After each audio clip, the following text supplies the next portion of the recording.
Hola, ¿qué tal? ¿Cómo están? Soy la doctora Carmen Alegría y la vida me está regalando unas conversaciones estupendas para aprender con alguien que, además de mi colega, es sobre todo mi maestro. Doctor Mario Alonso Puig, bienvenido de nuevo. Gracias, Carmen. Estamos aprendiendo contigo, yo personalmente estoy aprendiendo lo indecible porque estamos tocando temas fantásticos. Hemos hablado en otros vídeos del camino del despertar. Hemos hablado del poder curativo del amor, de la importancia de meditar en la vida cotidiana, del propósito vital. Creo recordar que hemos hablado de la autoestima. Sí. Y te propongo un tema que a mí me apasiona por lo que tiene de poco habitual. ¿Es rentable ser bueno? ¿Tú qué opinas? Bueno, donde hay confusión hay que poner distinción. Como decía el gran filósofo austriaco, los límites de mi lenguaje son los límites de mi mundo. Entonces, ¿qué es la bondad y qué no es la bondad? Porque confundimos ambos términos. No, es una persona muy buena. Ya automáticamente es como dicen, no, decía una vez un director general de una empresa, me dijo, Mario, yo no tengo tiempo para ser compasivo. Entonces, claro, ¿cómo entendía esta persona la compasión? ¿Qué entendía por la compasión? Entonces, las palabras significan distintas cosas dependiendo de la experiencia de las personas, de lo que han vivido, lo que han leído, lo que han estudiado. Entonces, ¿qué no es la bondad? La bondad no es la blandura. La bondad no es decir sí a todo. La bondad no es dejarse pisar. La bondad no es no establecer tus límites, tus fronteras. La bondad es incluir a la otra persona en el concepto de bienestar. La bondad es que no te sean indiferentes los demás. La bondad es que no pienses solo en ti, en lo que quieres, en lo que necesitas, sino también en lo que sienten y necesitan los demás. Utilizando una metáfora del gran Martin Buber, el filósofo alemán, para mí la bondad sería la construcción de una elipse. La elipse tiene dos círculos, tú y yo. La bondad sería el reflejo de nosotros, no de yo, y tampoco tú, todo lo que tú quieras. Que me quieres pisotear como si fuera un felpudo, me pisoteas. No, porque no hay que confundir bondad con cobardía. No hay que confundir bondad con blandura. Entonces, si tú me preguntaras si es rentable la bondad, te diría que consultemos al cuerpo.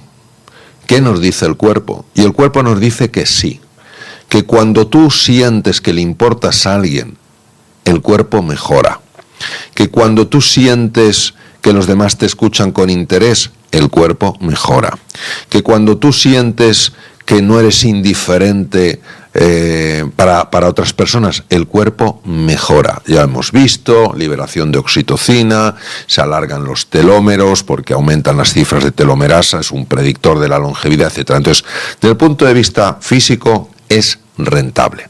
Desde el punto de vista mental, obviamente una persona que piensa en los demás, en lo que sienten y necesitan, es una persona que ha sido capaz de superar su egocentrismo. Y dice el gran Dhammapada, el gran texto hindú, el mayor de los conquistadores es quien se conquista a sí mismo. Es decir, una persona que ha sido capaz de conquistarse tanto, que ahora no solo le importa lo que siente y necesita, sino que le importan lo que siente y necesitan los demás, es una persona que psicológicamente va a tener mayor estabilidad, va a tener mayor tranquilidad, va a tener mayor paz mental y va a vivir con mucha más ilusión, entre otras cosas porque se va a sentir mucho más querida. Y desde el punto de vista espiritual, ¿es rentable la bondad? Naturalmente, porque la bondad entendida como el encuentro entre seres humanos, ¿a qué te acerca? Te acerca al perdón y te acerca al amor. Bueno, eso es, por definición, lo que más nos conecta con la felicidad. Entonces yo diría, ¿es la bondad rentable desde este punto de vista? Sí. Ahora, ¿es la bondad valorada en lo que vale? Probablemente no. Pero yo creo que no se valora por lo que tú muy bien has comenzado a distinguir, porque no nos han explicado muy bien la diferencia entre ser bueno y dejar que todos los demás nos pisen. No tiene nada que ver el buenismo con la bondad. No, de hecho, la persona que transmite esa bondad en los términos, por lo menos, que yo he explicado, es una persona extraordinariamente fuerte. ¿Por qué? Porque tú solo vas a abrazar a la otra persona si abres los brazos, y eso lo hace una persona valiente, una persona comprometida, una persona que quiere ofrecerse, que quiere darse como regalo. Entonces, a mí me parece que la bondad lo que transmite es esa fortaleza interior, que no es la fortaleza muscular, es el poder interior. Y esa bondad que abraza, que confía, que busca el bienestar de los demás, que yo no sé si a ti te ha pasado, pero estoy convencida de que has comprobado que cuando pones todo tu ser en que los otros mejoren, tus propios dolores físicos se anulan, o al menos eso es lo que yo he visto a lo largo de todos estos años en urgencias en los pacientes, y lo mejor de todo es comprobarlo en ti mismo, porque cuando lo compruebas en ti mismo, ya no necesitas que ningún estudio de investigación te venga a decir que efectivamente la bondad mejora la salud. Pero, ¿qué es lo que necesitamos que nos toquen? ¿En qué neurona necesitamos que nos toquen para efectivamente darnos cuenta de que ser bueno es rentable? Para perder el miedo. Bueno, lo has definido tú muy bien, Carmen. Es decir, al final el impacto es un descubrimiento. O sea, tú te das cuenta que en el momento en el que tú incluyes a los demás, tu vida mejora. La vida de la otra persona mejora, todo mejora. Por tanto, al final de lo que se trata no es de construir muros, sino de construir puentes. Y esto es como todo. Hay una frase, no sé quién es, me parece magistral. Dice, no es el milagro el que da lugar al creyente, sino el creyente el que da lugar al milagro. Hace falta ese puntito de fe, ese puntito de confianza para dar el primer paso. Y entonces, a nada que des el primer paso, empiezan a pasar cosas. Pero tiene que ser un paso no pensando en ti. Es un paso pensando en la otra persona. Porque si tú lo haces por el efecto que va a tener en ti, eso ya está viciado de partida. Tú lo haces porque la otra persona te importa. Tú, en urgencias, vas a ver a un enfermo. Tú tienes más de 30 años de experiencia en medicina de urgencias, que es una medicina muy complicada, porque te puede llegar de todo. Te puede llegar un ictus, te puede llegar un tráfico, te puede llegar un traumatismo craneoencefálico, te puede llegar cualquier cosa. Pero, ¿qué pasa? Que en ese momento tú lo que buscas no es brillar, la doctora Alegría, que fuera serie, que tiene. Lo que buscas es sanar. Y en la búsqueda de sanar, aunque tú no lo hagas con intención, acabas brillando. Acabas brillando. Entonces, la clave es eso, que tú lo que buscas es ayudar, sanar, iluminar. Te has olvidado del cansancio, te has olvidado de las dudas que uno tiene cuando se encuentra en situaciones tan complicadas, porque te has puesto en la piel de la otra persona. Entonces al final nos damos cuenta que solo hay una piel. La separación que vemos es una pura ficción. Lo decía muy bien Albert Einstein. La separación que vemos entre el mundo exterior y el mundo interior es una pura alucinación de la mente, no es real. No es real.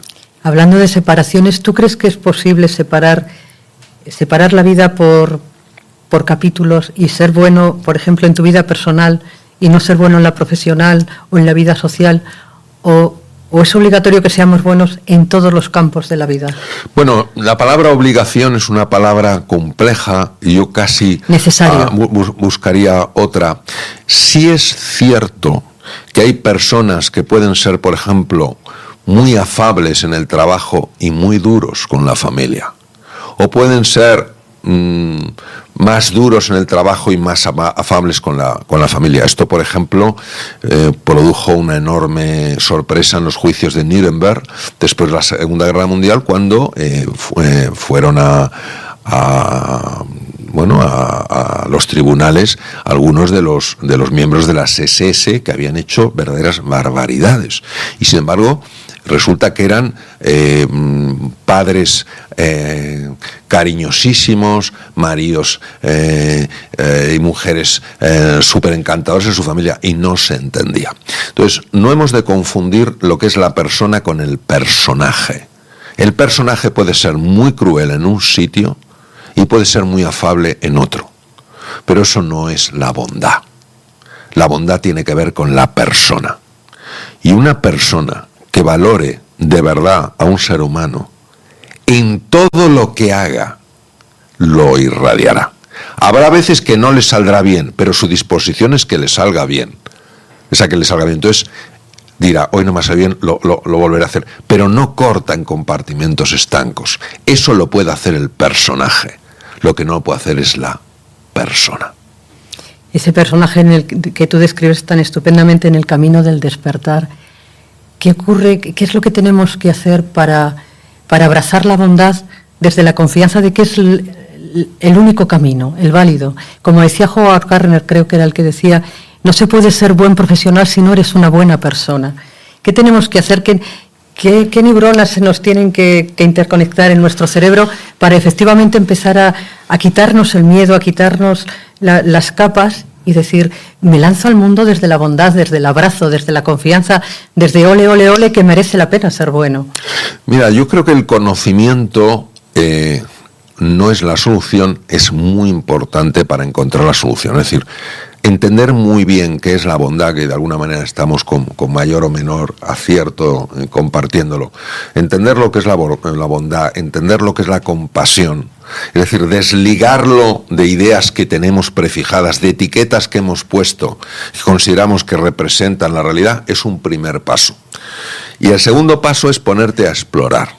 Ponerte a explorar y decir, vamos a ver, ¿qué pasaría en esta situación si en lugar de decirle a mis hijos lo que tienen que hacer, intente preguntarles cómo se sienten hoy?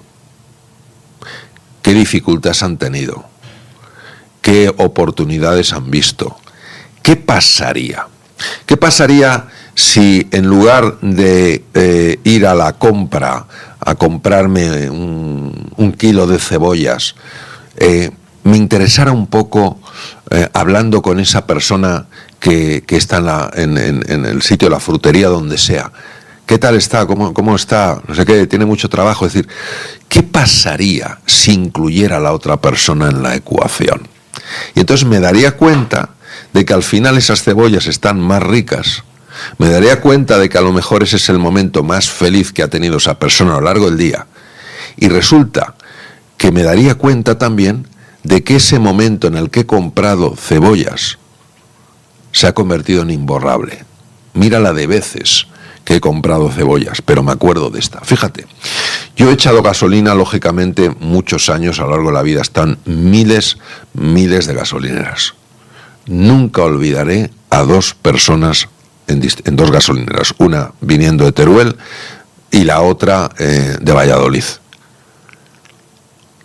Su amabilidad, su vocación de servicio, su ilusión, su alegría, imbatibles, inolvidables. Entonces, al final, muchos diremos, sí, pero de eso hay poco, claro. Por eso, como hay poco, nosotros tenemos la oportunidad de ser una de esas personas para los demás. Y cuando nos demos cuenta de que podemos ser una de esas personas para los demás, nos daremos cuenta de que, oye, hay más. Hay más. ¿De dónde han salido? Lo que decía Epícteto en el siglo I después de Cristo. Cuando yo cambio, todo cambia. No vemos el mundo que es, vemos el mundo que somos. Si somos cerrados, veremos un mundo cerrado. En el momento en que nos abramos, sorprendente, veremos un mundo abierto. Claro, esto desafía por completo nuestra forma habitual de pensar. Pero ¿quién ha dicho que las leyes que nosotros manejamos son las leyes del universo? Hablabas hace un momento de ecuaciones. Me viene a la mente la relación que pueda tener la bondad con la gratitud y con el perdón. Sí, vamos a ver. La gratitud es el reconocimiento no de lo que te falta, sino de lo que tienes. No es el reconocimiento de lo que no has conseguido, sino de todo lo que has logrado. La gratitud es un antídoto bastante eficaz, tanto contra el miedo como contra la frustración.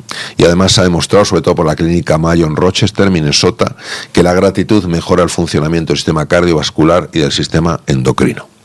El perdón es un campo muy complejo, porque nosotros entendemos el perdón como alguien me ha hecho daño, merece un castigo, pero yo, que soy mejor persona, la voy a perdonar. Curiosamente, entonces se entra en el debate, perdono y olvido, perdono no y olvido, si perdonas y olvidas te pueden hacer la misma. Este no es el perdón que transforma. Este es el perdón que mantiene una convivencia razonable, porque de alguna manera le quita oxígeno al fuego pero el fuego sigue estando. Hay un perdón de otro índole, no es el perdón de este mundo, no es el perdón que manejamos, es un perdón en el cual eres capaz de ver en la otra persona lo que ella ni siquiera es capaz de ver. Es decir, no ves maldad, ves ignorancia. Por tanto, lo que buscas no es el castigo propio de has actuado con maldad, mereces un castigo, sino la corrección propio de has actuado desde la ignorancia. Y no hay mayor corrección que la del perdón. Cuando tú perdonas a una persona porque sabes que hay una ignorancia, lo cual no quiere decir que si ha cometido ciertos actos, esos actos no tengan esas consecuencias. Pero cuando tú a nivel de la persona la perdonas porque reconoces que hay una ignorancia y que a ti lo que te importa es su corrección, no su castigo, ese simple hecho, que no es simple, se puede explicar de una manera sencilla, pero no es simple, tiene un efecto transformador en la otra persona y en uno mismo. Yo he conocido a algunas personas que han sido capaces de perdonar de esa manera y es algo extraordinario. Yo tuve una experiencia, no la contaré porque es larga y como muy personal, donde fui agredido verbalmente por alguien, ocurrió en Inglaterra, y yo en ese momento no sé con qué conecté, o sí lo sé, conecté con algo profundo y dije, elijo perdonar.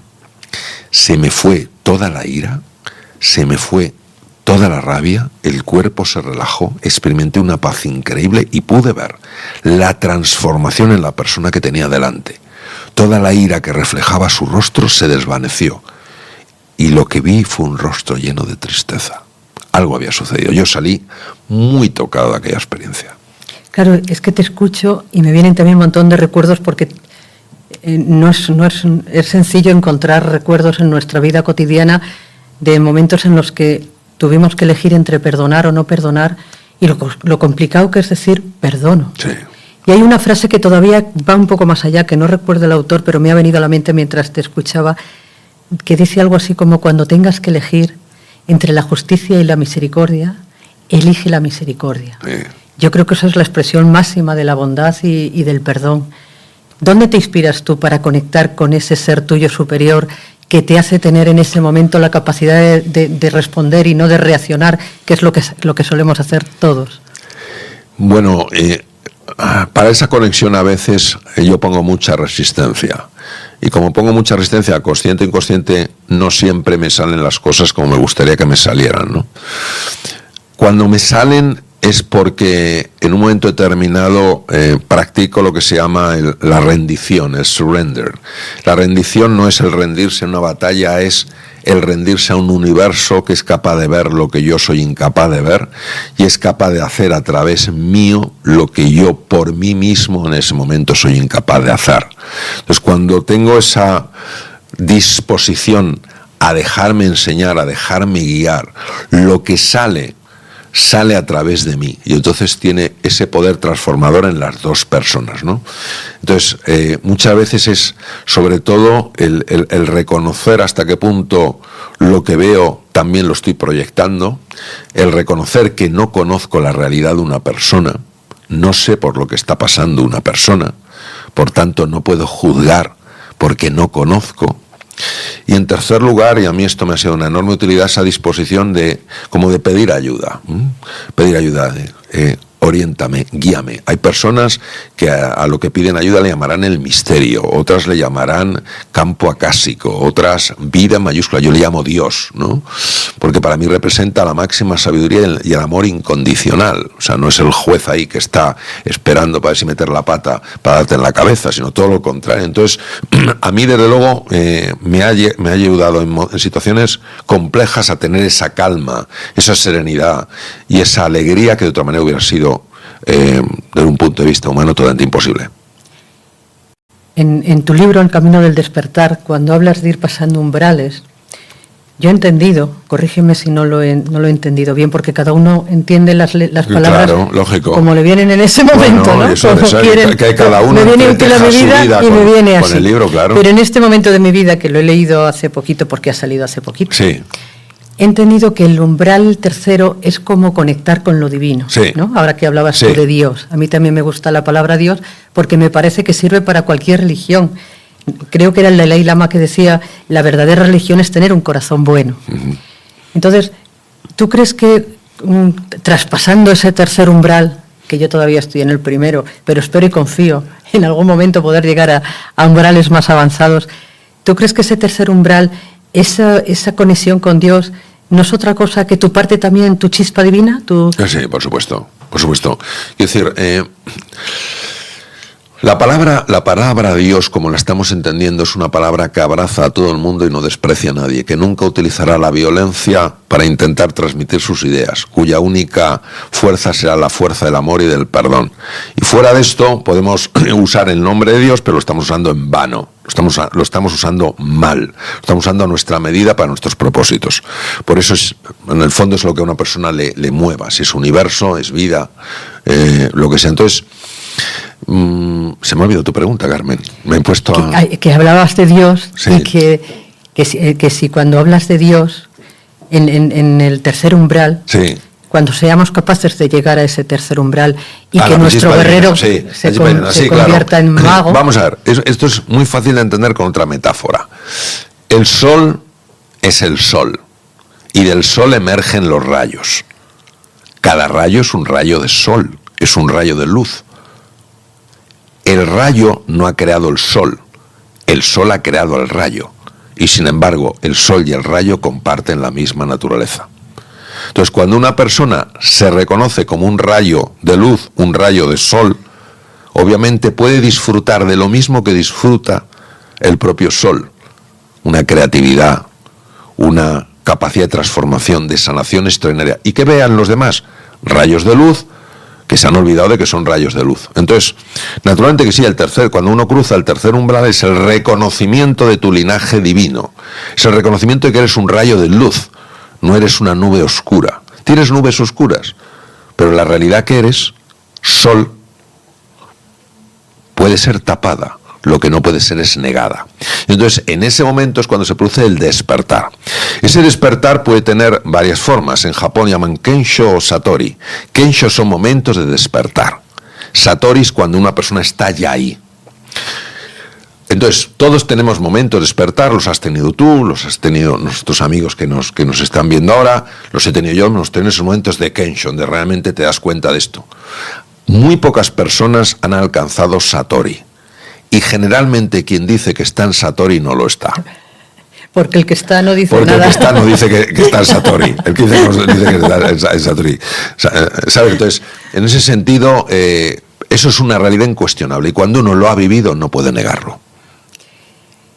Bueno, podría seguir charlando contigo durante horas. Me temo que como siempre, se nos ha hecho el tiempo ya clave, pero si tengo que elegir una palabra de todo lo que he aprendido contigo, elijo la palabra gracias. Gracias de corazón por transmitirnos de esa forma tan gráfica y tan amena y tan sencilla tu sabiduría. No sé si me la has transmitido por ósmosis, pero quiero pensar que sí.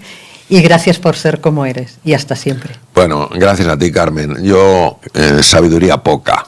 Ganas de tener sabiduría muchas, ¿no? Ha sido un encuentro delicioso. Yo también te quiero a ti agradecer tu forma de ser, tu dedicación a los enfermos, tu amor por los enfermos, ser una verdadera pionera en todo lo que es el humanismo en la medicina. Te quiero agradecer también que escribieras ese precioso libro, El amor, la mejor medicina, y yo creo que, bueno, que estas conversaciones han sucedido sencillamente con la ilusión de poder ayudar a nuestros amigos al otro lado de la cámara, que al igual que nosotros, pues están haciendo frente a sus desafíos, a sus luchas internas, y que también quieren vivir sus sueños, hacerlos realidad. Y elijo dejarlo como un proceso abierto, quizás haya más vídeos. ¿Qué te parece? Ojalá, me parecería maravilloso. Gracias de corazón. Gracias.